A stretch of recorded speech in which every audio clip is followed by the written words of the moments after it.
next day. Later that same evening.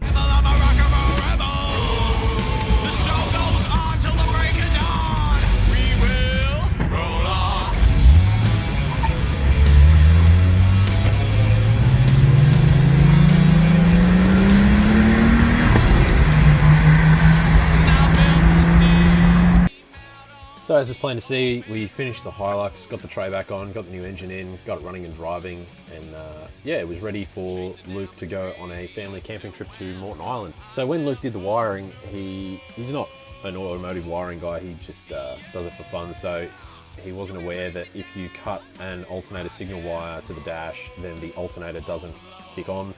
So pretty much the battery voltage dropped like crazy, and when the voltage drops, when the resistance drops, the voltage or the amps cranks. I don't know, I'm not a wiring guy either. But anyway, the point is it cooked his fuel pump. So then he rings me in a mad panic on a Monday, I think it was, to get him a fuel pump. So I managed to find one at a friend's workshop, and then I drove it over to him, and we got it installed, and the fuel pump leaked through the body of it. So then we had to go to a local parts store, all under huge time crunch, grab this new fuel pump, a fancy automotive one, cost a pretty penny, get it back to the car, throw the fuel pump in, car got going, and then we hit the highway on ramp, and the following happened.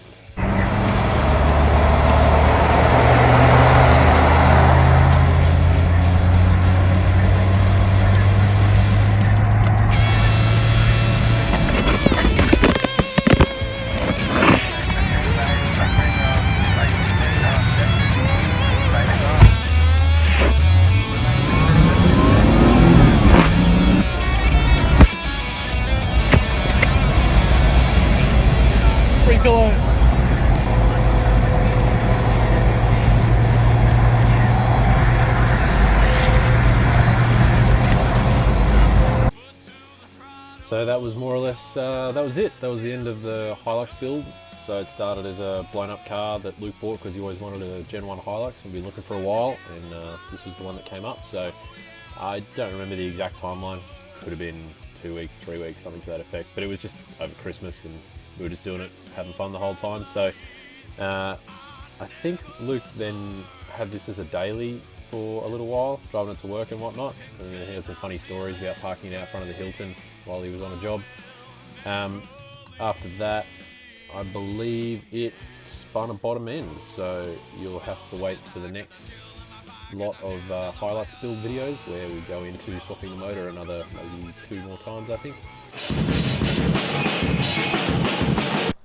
Alright, so this thing's pretty much ready to get reassembled now. So if memory serves me, this is the hardest bolt to get out. Alright, so here we have a brand new twin turbo 2J coil.